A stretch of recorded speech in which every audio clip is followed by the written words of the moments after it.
Om Jnanatimirandhasya Jnananjana Shalakaya Chakshurunmilitam Yena Tasmai Shri Gurave Namaha. We have come here to this land where the proposed Gurukul will be established. There are several schools and colleges being established outside the city, but our intention is different.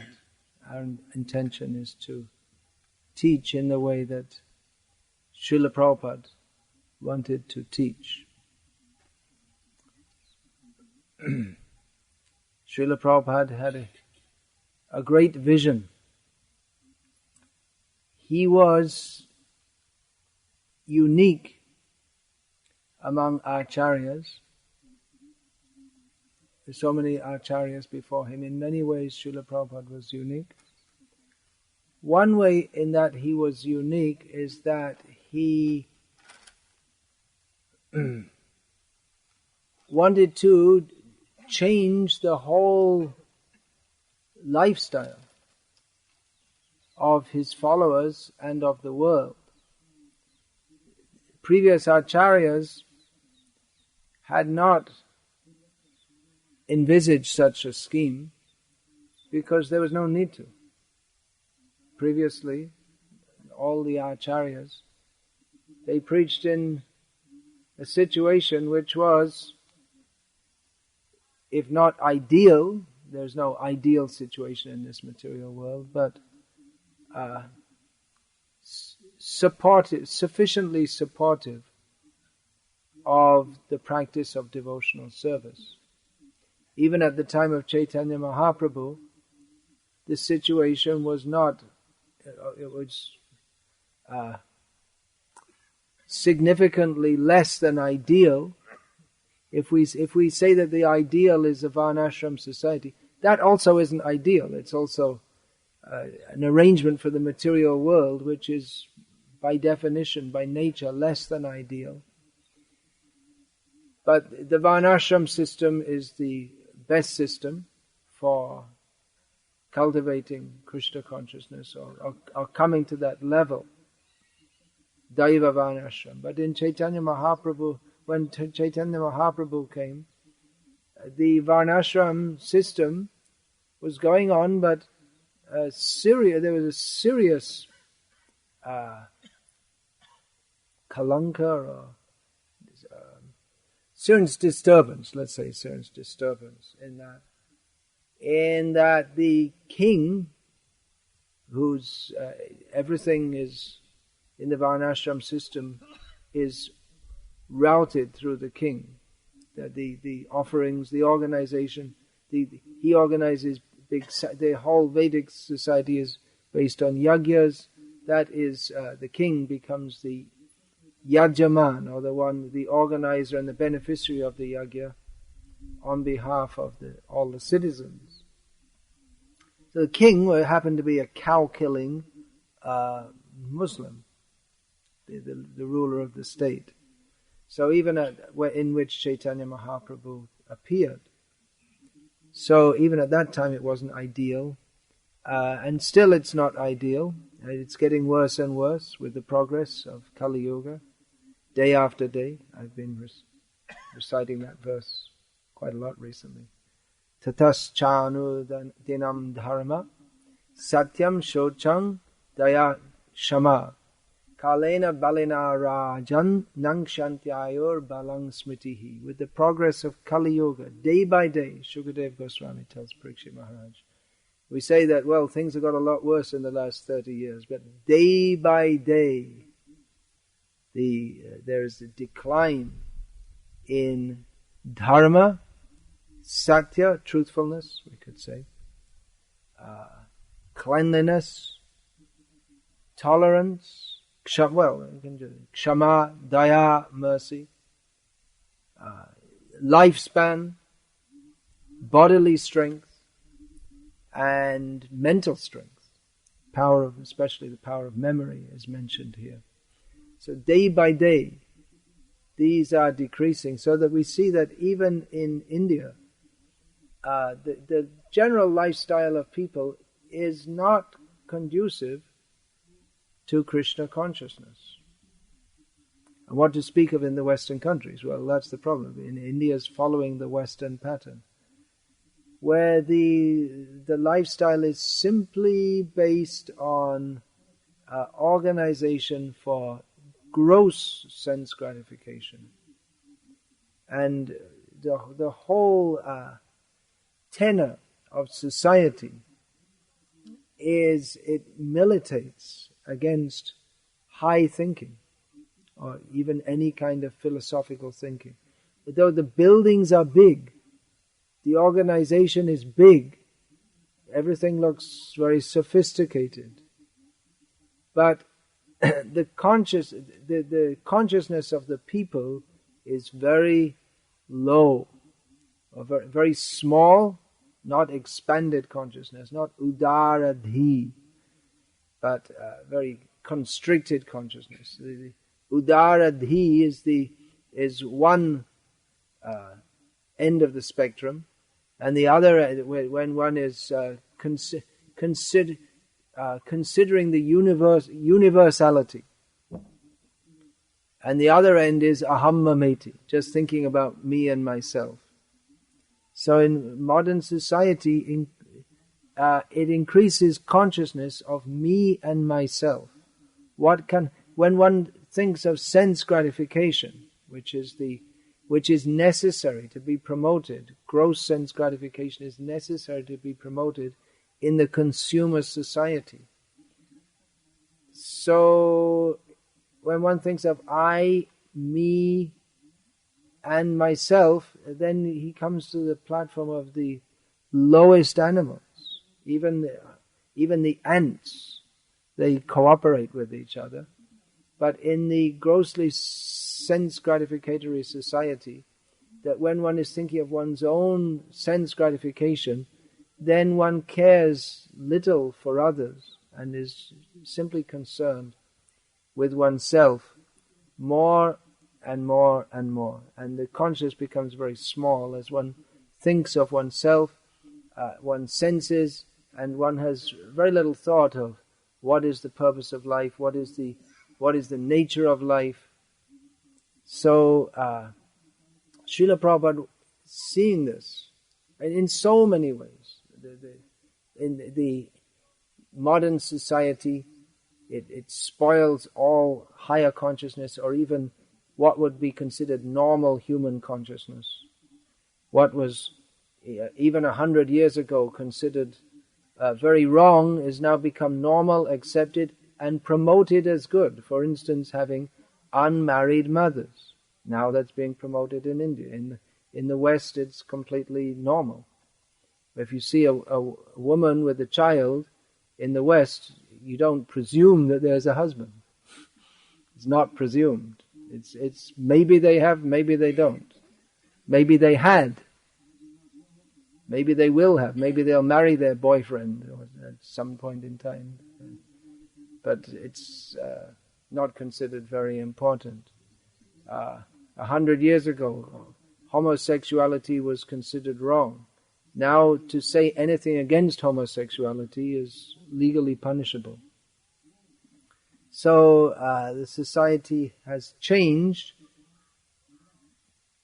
toward that of sense gratification without responsibility. There's not that in former society there's no sense gratification, but within limits,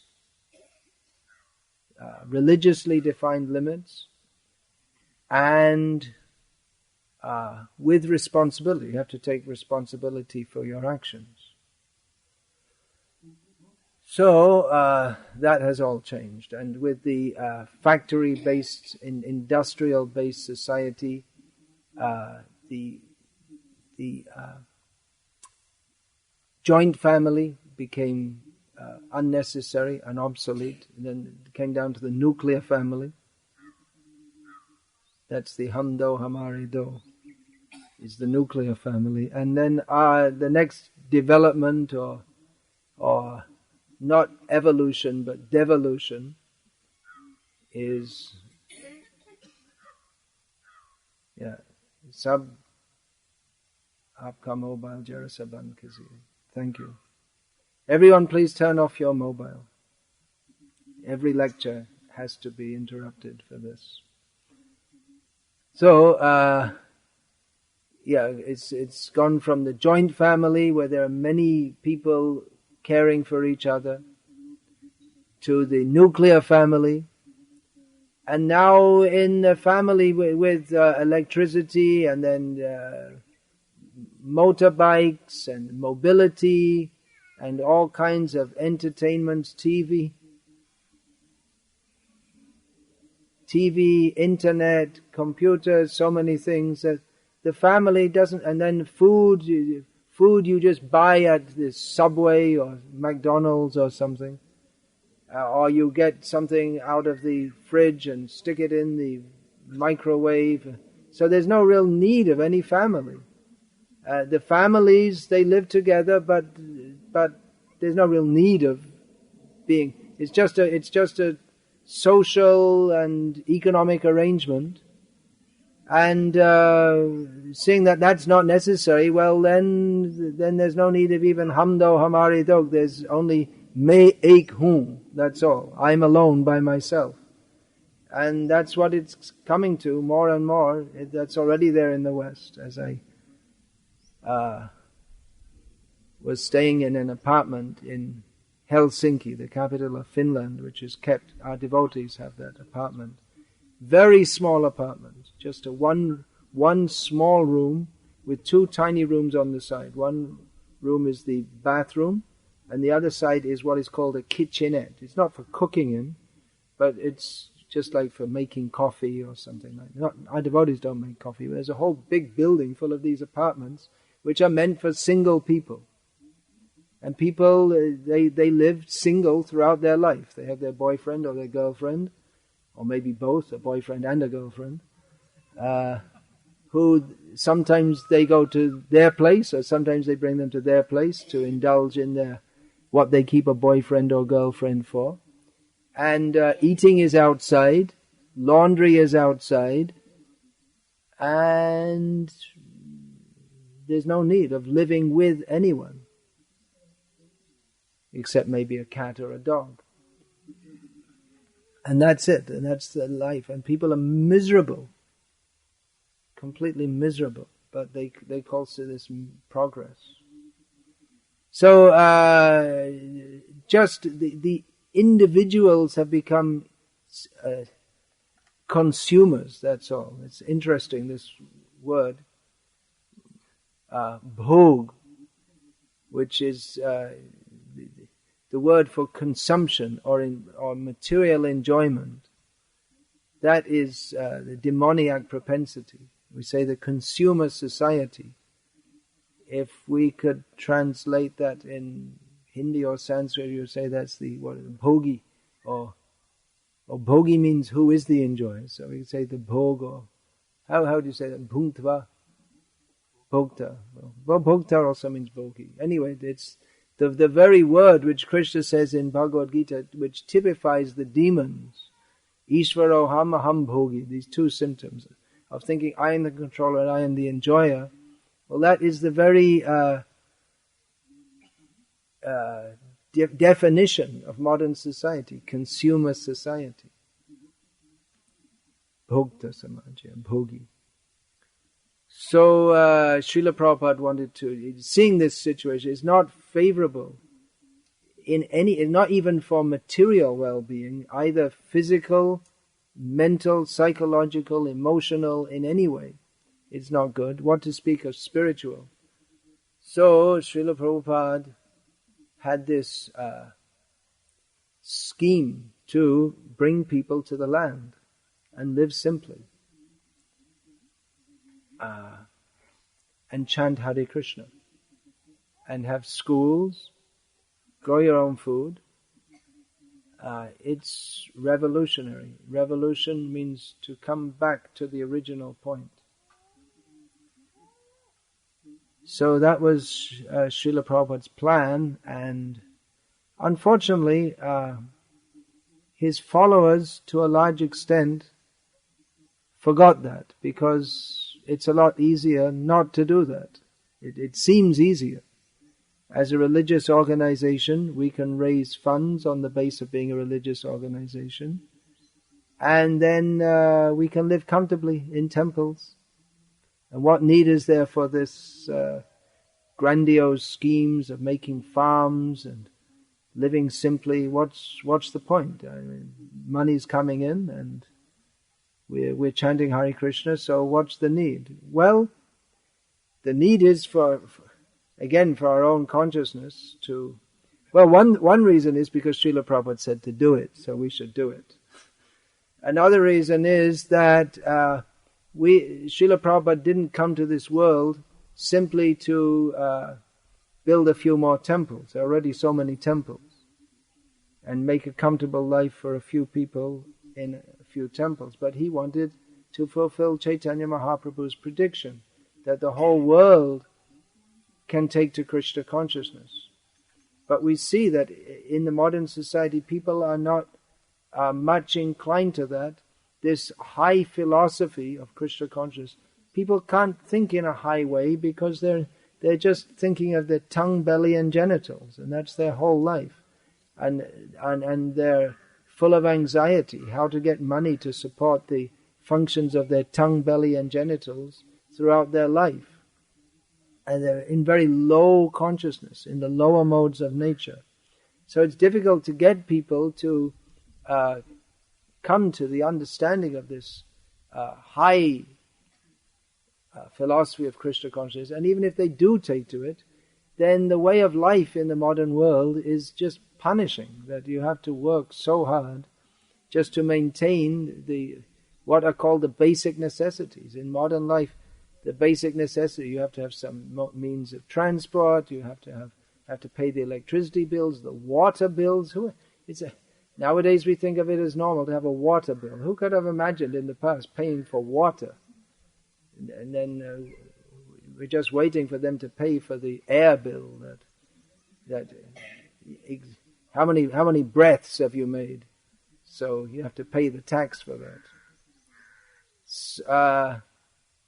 The land you live on yourself, even if you supposedly own it, you have to pay tax on it. So that what happens often in America and some other countries is people spend their whole life paying off the building. They buy a house, they spend their whole life paying for it.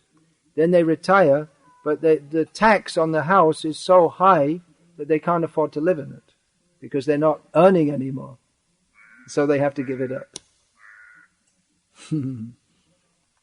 Karapirita, that's described in Bhagavatam, that in Kali Yuga, one symptom of people is that they become oppressed by taxes. There's so many taxes. Matches, you have to pay taxes on a box of matches, on everything. Taxes, tax, everything is taxed. If you work, you're taxed. If you buy anything, you're taxed. If you die, you're taxed. They take away, it's huge. I don't know about in this country, but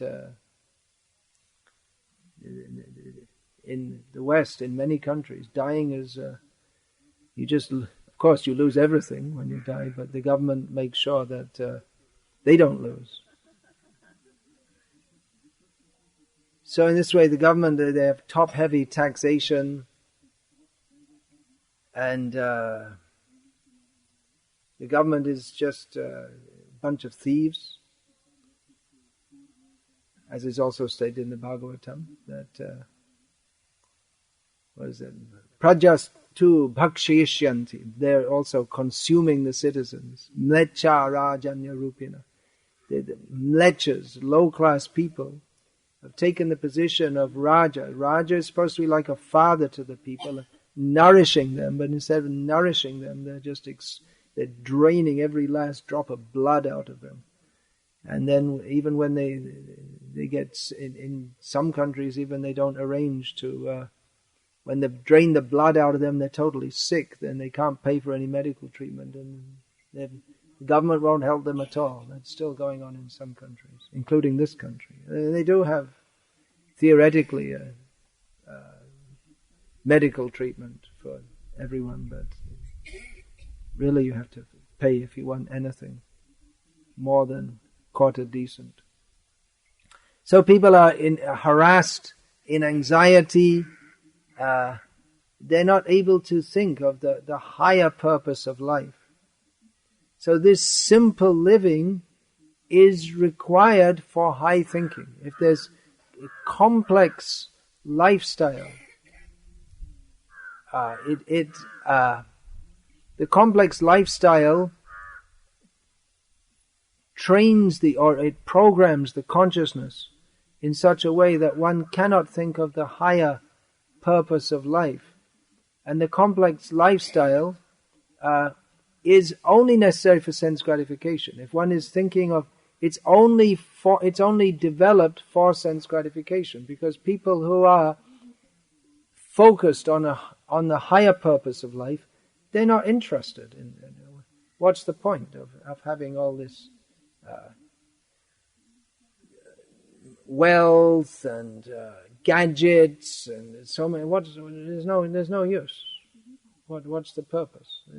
They're not attracted to that. They have no inclination toward that. Srila Prabhupada told the story of one Brahmana in Bengal near to Krishnanagar, and the king of that area, the Raja, had heard of him. So he'd heard he's spiritually advanced person. So the Raja went to see him. And the Raja saw he's just in some very simple hut. And so the Raja thought, so, what do you want? I can give you some. No, I don't want that. No, I'll give you some. I'll arrange. Said, no, don't disturb that. Now, how are you living? So my disciples, I teach them, and they go, every morning they go out and beg some rice, and we take some leaves from the tree, and we cook it, and we go on like that. There are so many examples. Vedanta Deshika, the king wanted to give him some, he refused. The king dropped some gold coins, and Vedanta Deshika threw them out. There's so many examples. Gorki Das Babaji Maharaj, the Kashim Bazar Raja was beseeching him, you come to my palace one time just to purify thee. Gorki said, well, if I go there, it'll be very dangerous. I might desire to take it over from you. And so he said that I might get infected by material desire. And you see, of course, he's a powerful Vairagi, so maybe he was hinting like that. He could take it over by his yogic power. So he told the king said, I just want to have your association. So the Gorki said, very good, all right. So you just stay here. There's no need for you to ever go back to your palace. You can just stay here with me.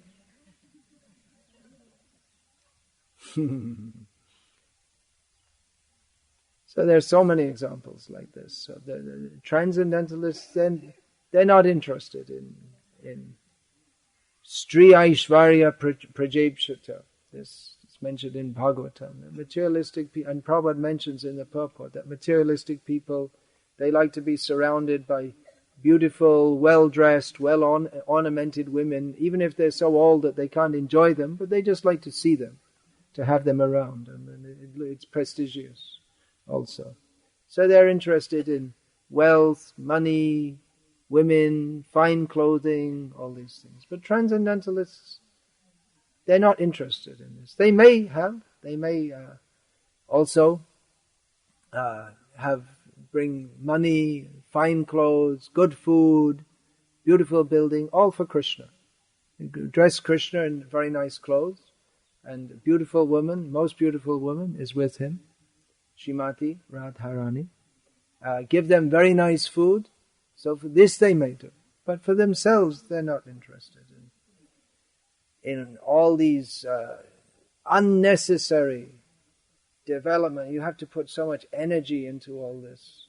But transcendentalists, they want to put their energy into the really important purpose of life. We see here that devotees are planning to come here and leave their city jobs where they may have some important post in some company, they're doing some important job, and then they come to here to the field. It's not even a village. And then what important thing you left all that? What important thing are you going to do here? We're going to chant Hare Krishna. That's more important than anything.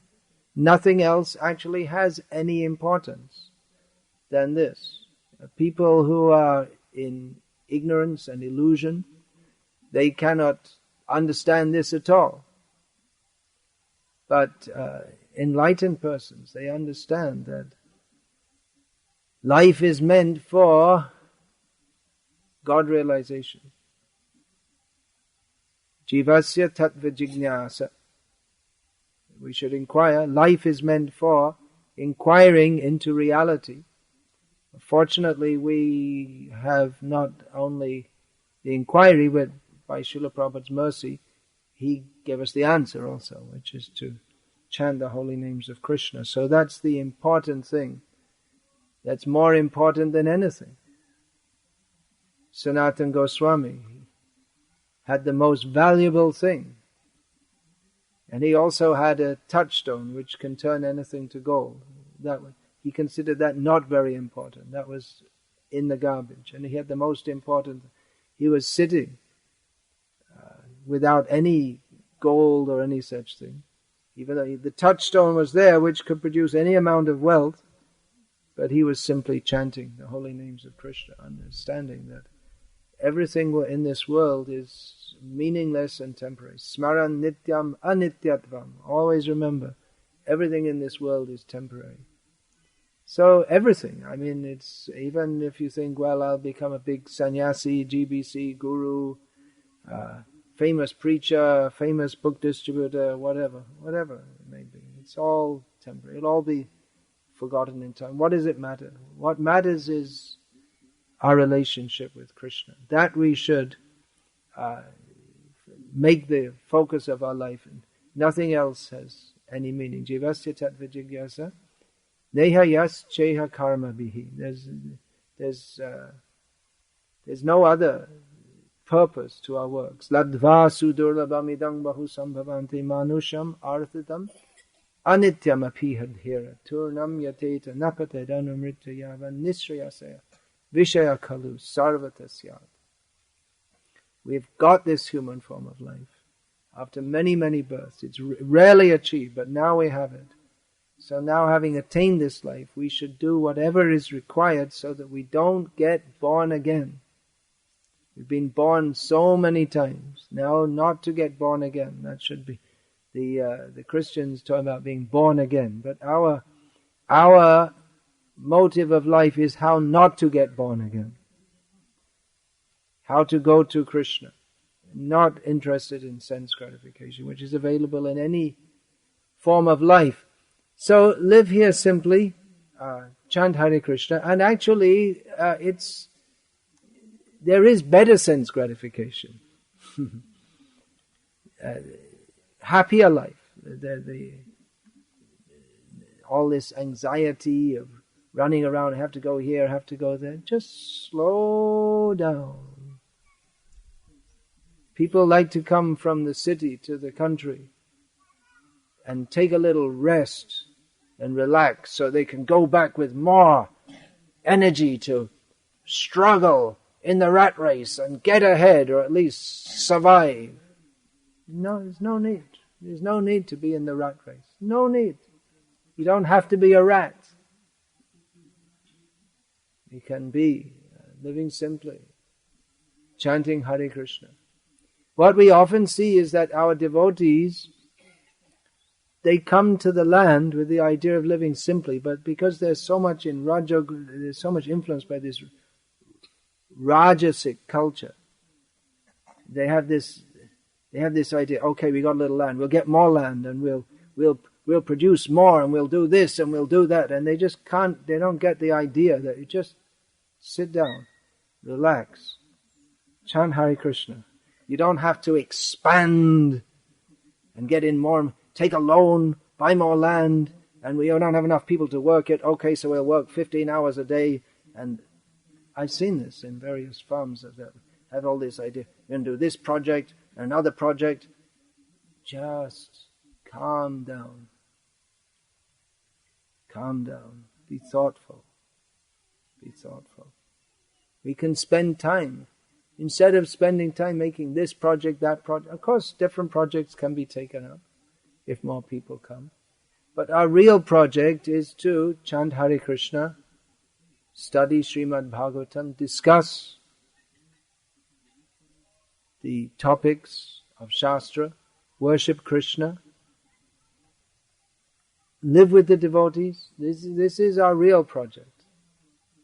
There's no need of do this, do that, break this, we build something, break it, build something else, and then after another year or two, break that again. No need. Our real purpose of life, as Srila Prabhupada often said, is to become mad after Krishna. Just like the 6 Goswamis. Hey Radhe Vrajadevi Ke Chalalite, Hey Nanda Sunakata, Shri Govardhana Kalpa Pada Patale, Kalindi Vanye Kuta, Ghoshantaviti Saravato, Rajapure Kedair Mahavivalo, Vande Rupa Sanatano, Raghu Yago, Sri Jiva Gopalako. The 6 Goswamis, they were running around in Vrindavan, calling out, Radhe, oh, hey Radhe, hey Vrajade, all the gopis, oh Lalita, oh Krishna, where are you? Are you on the forest, on the Govardhan, or on the banks of the Yamuna? So like this, they were running around, calling out here and there in their madness. They're mad after Krishna. Of course, they also sat down and wrote so many important books, but this mood of feelings for Krishna, that gave them the energy, the feeling for Krishna, that they want to contribute to human society. They had their love for Krishna, their natural propensity of love for Krishna was fully awakened. But they also, for the benefit of human society, Nana Shastra Vichara Naika Nipuno Sadharma Samstapako Lokanam Hitakarino, for the benefit of all of human society, they studied so many Shastras, compiled so many books, just to benefit the people who are forgetful of Krishna. So, on one hand, we'll come here to live peacefully, to calm down, but at the same time, it's not calming. Calming down is not for another phase of sense gratification. It's not that we're just going to come here and live peacefully and enjoy living peacefully. But we have service to do to Krishna, important service to do to Krishna.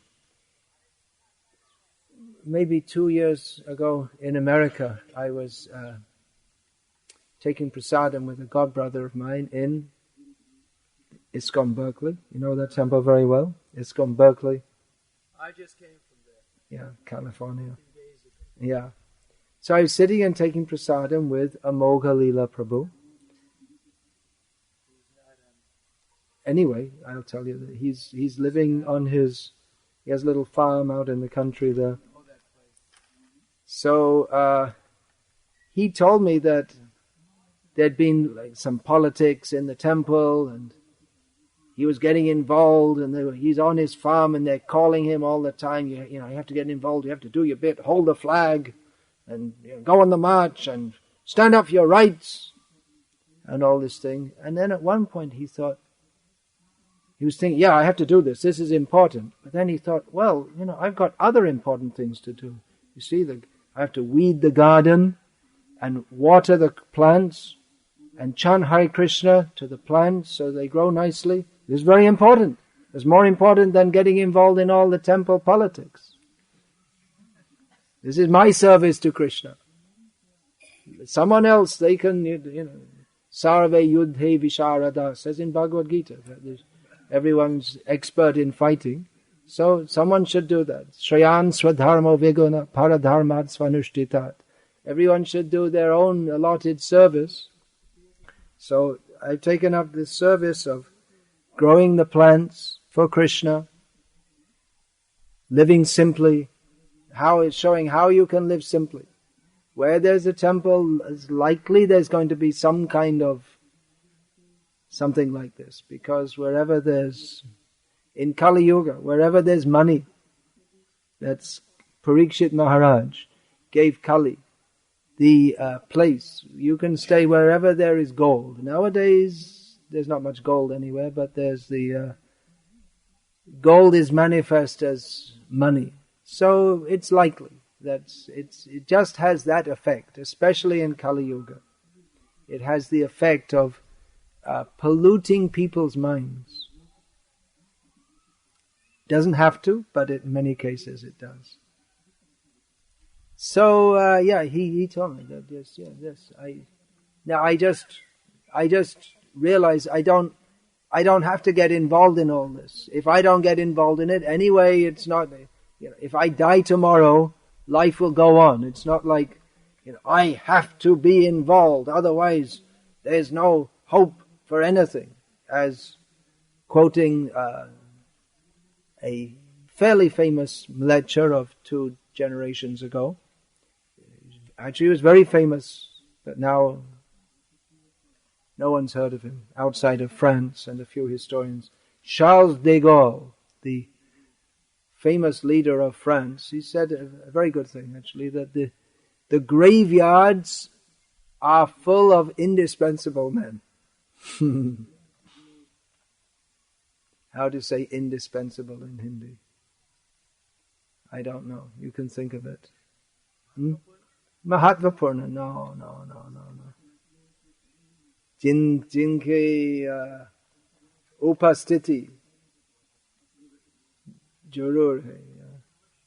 Avashyak. Jinke anupastiti mein kuch bhi nahi ho sakte. So you have to think of one word like that. So the great people think indispensable. Without them, things can't go on. But life goes on. Any one of us, if we were to pass away, things will go on. If the husband dies young, the wife somehow, they go on, they pull on. If the guru passes away, and then others go on with their work.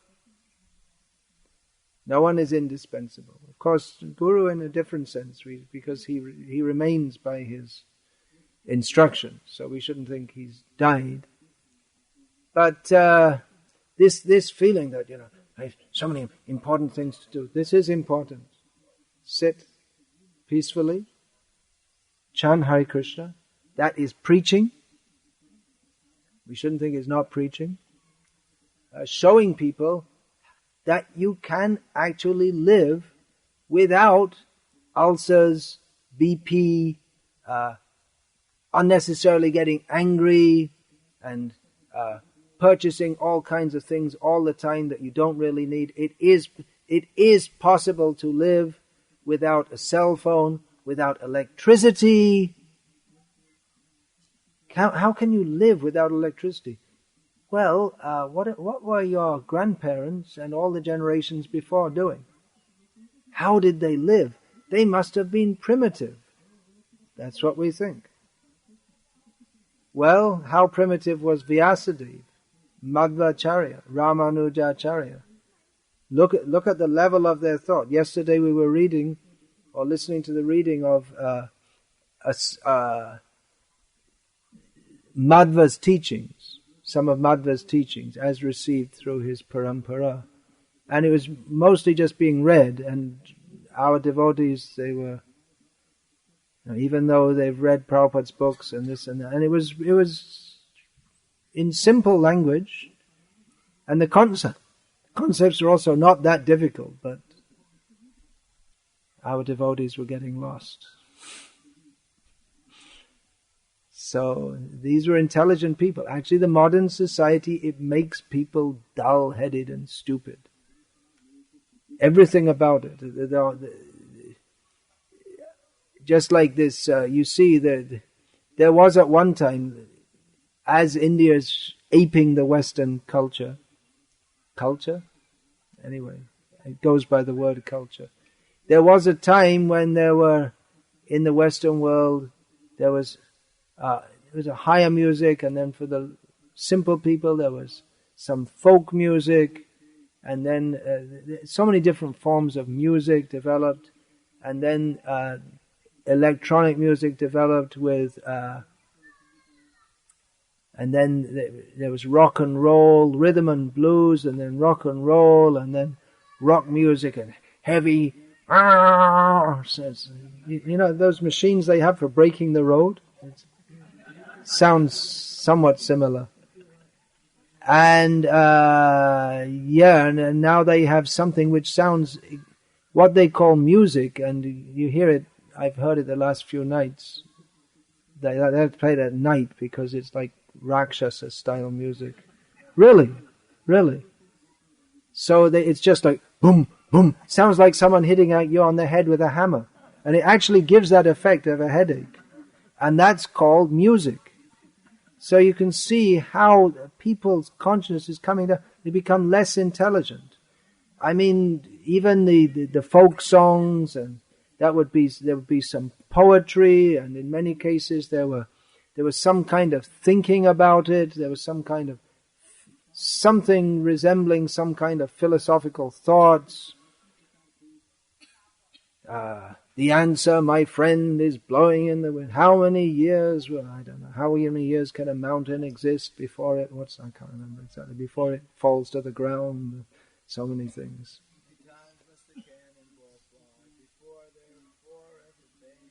How many times must a cannonball fly before they are forever banned? And like this, it's Bob Dylan, something of a philosopher,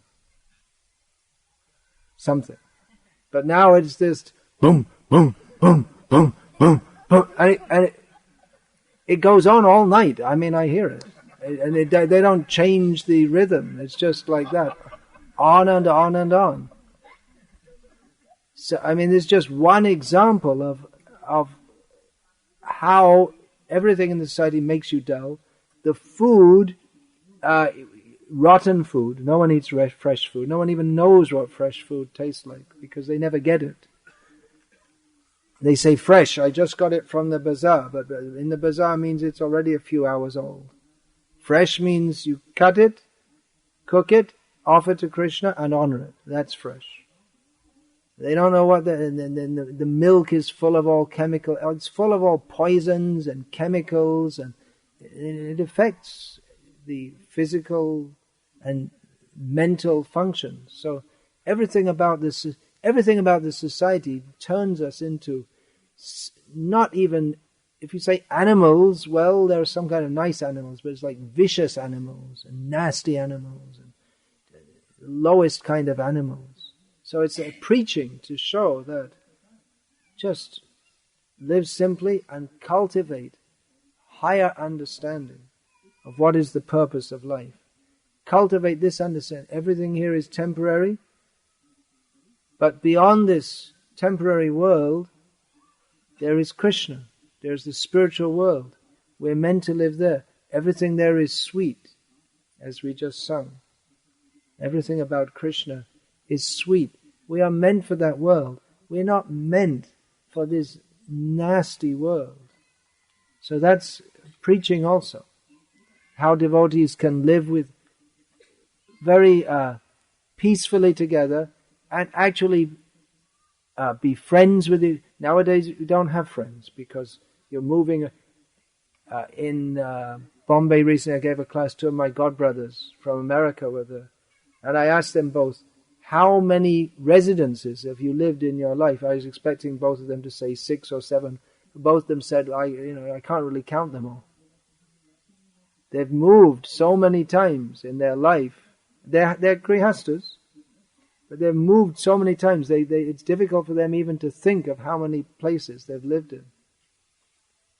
So then you're moving around. Then you don't have any permanent friends, and then You'd rather be with a machine than a friend anyway. And friend now means Facebook. That's a friend. That's what they call a friend. It's you don't real deep relationships where you know people very well. You're prepared to you give, you help them, they give and help you, and it's not like measured. Okay, I did this much, now you owe me that much. Not that. It's not a business exchange. That should be cultivated in Krishna consciousness. So to show people how, although life in this mature world is nasty, it doesn't have to be so nasty. And cultivate the value of Krishna consciousness, to come here and discuss, as people did until recently in this country. Everyone knew, in North India, everyone knew Ramayana, or Ram Leela. Everyone knew it, although most people were illiterate. But they knew Ram Leela because they heard it. So I'm talking about Ramcharitmanas. That was the Hindi version.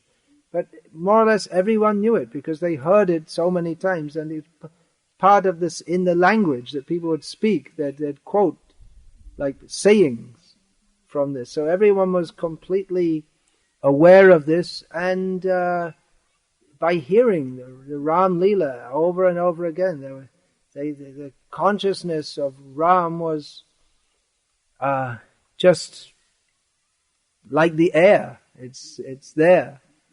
So that many people, of course I didn't see that, so some of it, in old age, what would they do? They would just chant the holy names, because that's what you do. I mean, what else is there to do?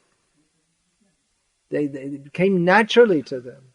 They chant the holy name, either living at home, or they might go and live in an ashram. It'd just be a very natural thing to do. That, okay, I worked all my life. Work all your life doesn't mean work like an animal. But in the morning, everyone would rise early and then do some puja, part, jap, dhyan, something. Then in the evening, they'd hear Ram Leela, and in the daytime also. In the hot of the summer, in the heat. So working meant a little bit, and they hear about the pastimes of Krishna and Rama, chant the holy names.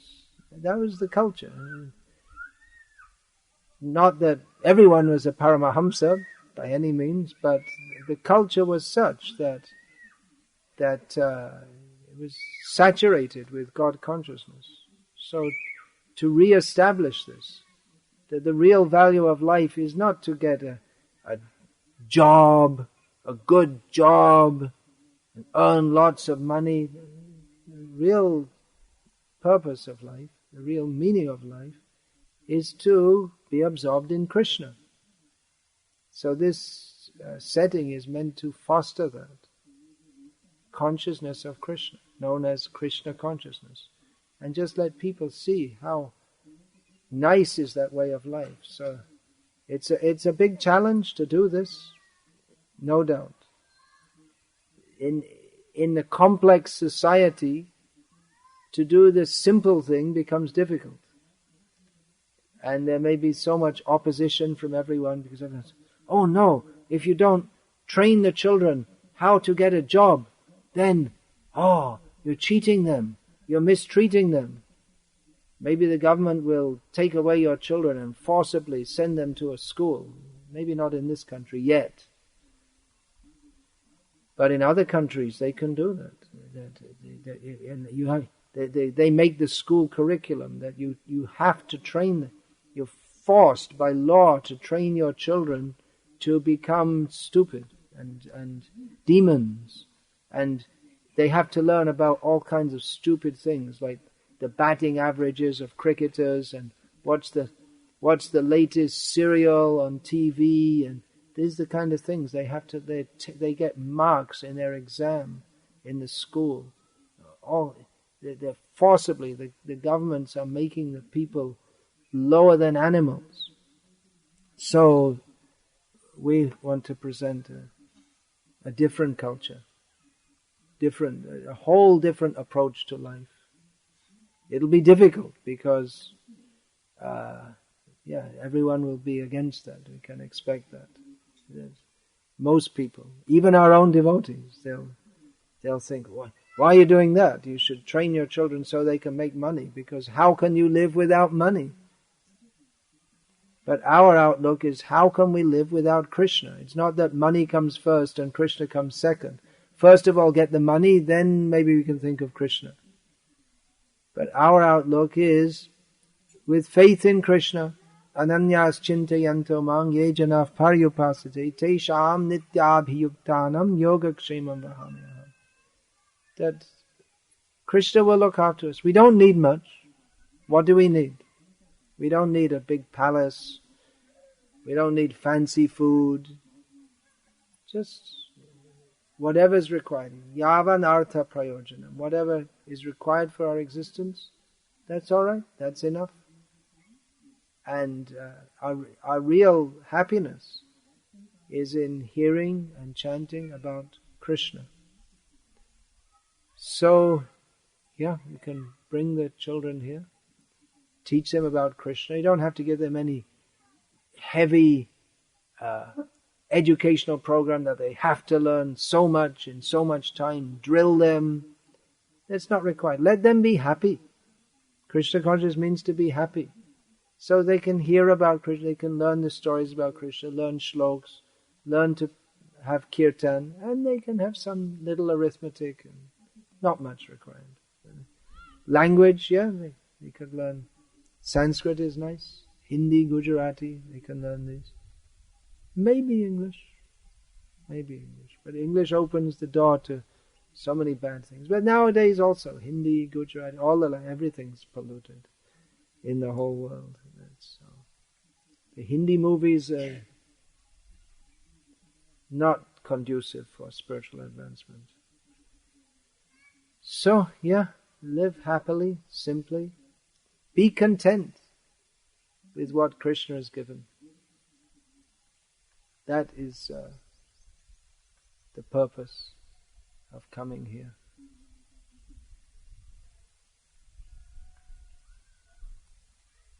We hear the children screaming a bit in the background. The birds are chirping.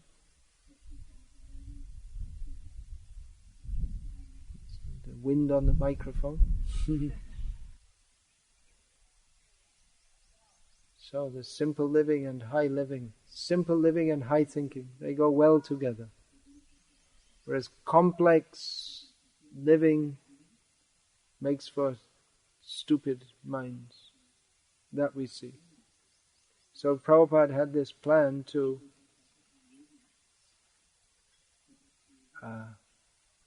change people's lifestyle, change it to a way of life that is more conducive to Krishna consciousness.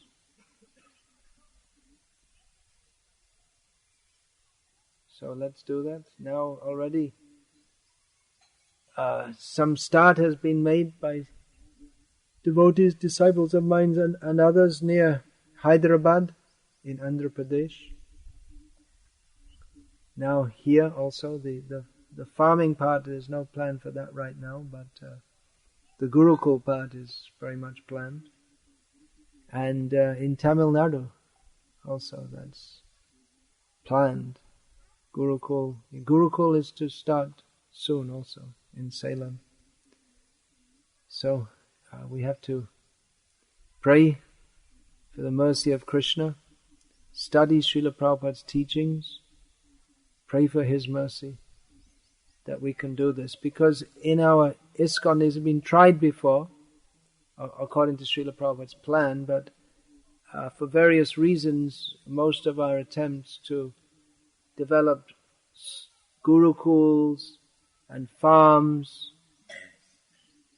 have not gone very well, and so many of our devotees are skeptical about that. But Srila Prabhupada quoted the saying, failure is the pillar of success. So we could look and see the problems that have come up in the past and make the necessary adjustments so that it can be successful.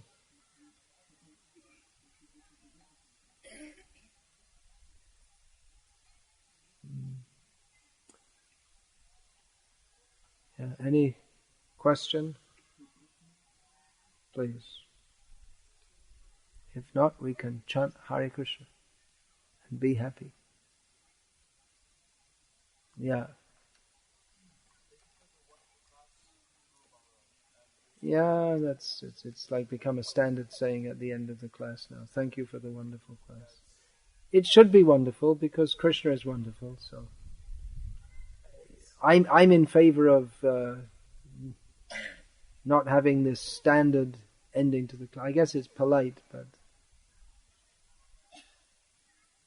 I often ask them, and they say, "Thank you for the wonderful class." And I say, "Well, what was wonderful?" And then they're trying to think. They just say it as a ritual. So.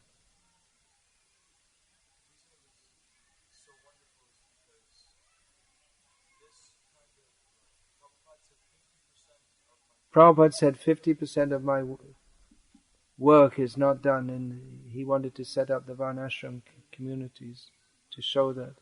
And if you consider what he did, if you say there's 50% more to do, it's a lot. We were quite confident when Prabhupada was present that we could do anything. But we didn't realize the value of Prabhupada's personal presence. Prabhupada said, well, if you can't expand the movement, at least maintain it. And devotees thought, yeah, well, easy. We didn't realize how much we depended on Prabhupada's personal presence, actually. So, yeah, what did you want to say apart from that?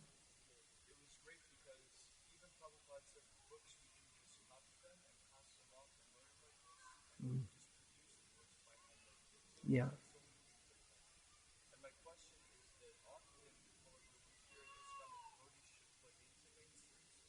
Devotees should plug into mainstream society. That's often preached.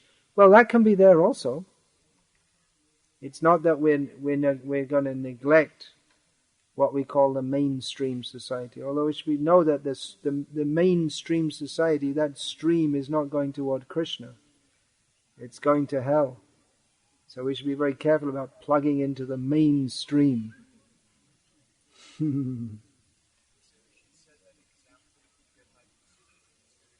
Get high positions, get good education. Yeah. The thing is, to get a high position, you have to be really into it.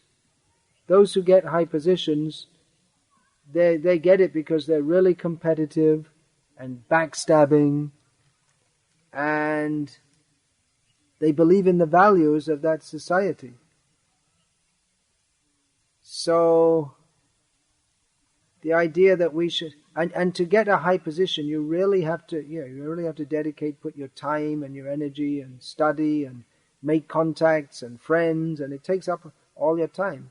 And then where's the Krishna consciousness? Apart from the fact that you have to really associate thickly with totally materialistic people, which means you have to adopt their consciousness to a large extent, then even if you're not gunning for the top, even if you're not really trying to be the top, you're just trying to survive in modern society, then you have to spend so much time, put in so many hours, and then where's the time for Krishna consciousness? For Krishna consciousness, it requires at least several hours a day for quality hearing and chanting about Krishna. But I see many of our devotees who are in the secular world. For them, somehow or other, they manage to get through 16 rounds, including when they're driving, and somehow or other, somehow on their clicking machine, click, click, click, click, click, click, click, click, click, click, click, click, and there's no real quality hearing and chanting, which is required daily if we're going to be Krishna conscious, especially in such an unfavorable environment as the modern rat race world.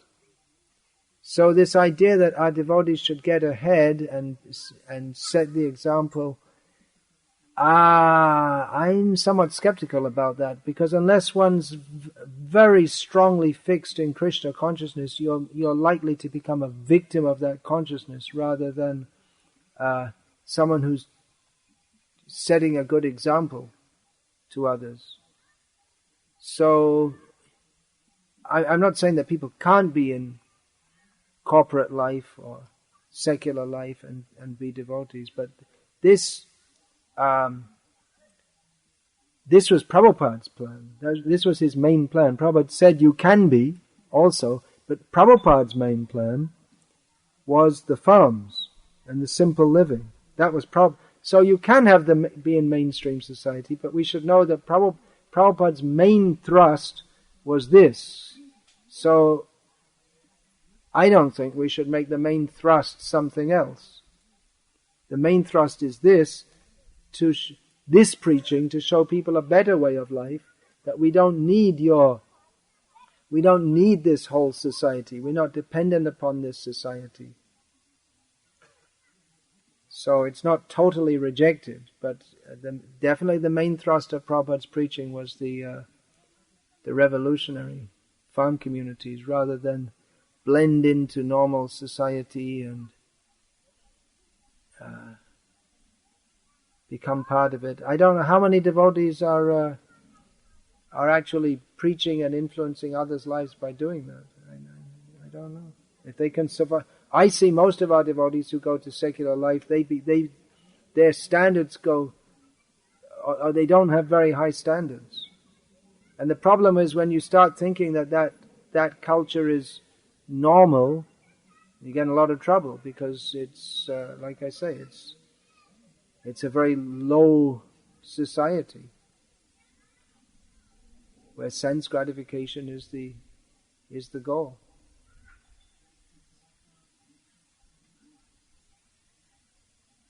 So that may also be there, what they call living in the mainstream and preaching within it. That may also be there.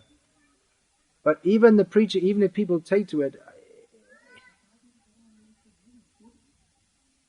it's the way the secular society is set up. At best, they're only going to have very little time for Krishna consciousness anyway, even if they do become devotees. And how are you going to understand this philosophy? It takes time, and this whole approach to life. It takes time to absorb these messages.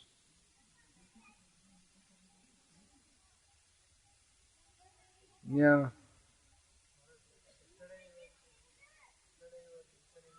Yesterday I said, to put it in simple English, going to villages, yeah. Foreign devotees, yeah. I'm just repeating, I can hear you, but the others can't, so. Preaching in the farm like this, yeah. What should be given more prominence at this point? All the programs should be given prominence. Definitely we should give prominence to things that Prabhupada gave prominence to, which he always gave prominence to book distribution. The two things that Prabhupada gave prominence to were book distribution and farm communities. And he also gave a lot of importance to preaching among scientists, gurukuls. He said everything was important. It's not that anything's unimportant. Prasadam distribution, restaurants, prasadam restaurants, Harinam Sankirtan, Chaitanya Mahaprabhu's original program. They're all important. We can't say any of them are unimportant. Padayatra, that was Prabhupada's. The term Padayatra came later. I mean, it's not a term that was invented by devotees. It's others. The term Padayatra, we should say Sankirtan Padayatra. Otherwise, there are so many political Padayatras. So that was Prabhupada's idea. Go village to village with the bullock carts. So all the programs are important. They should all be done. Do something. Take up at least one of them. Don't be lazy.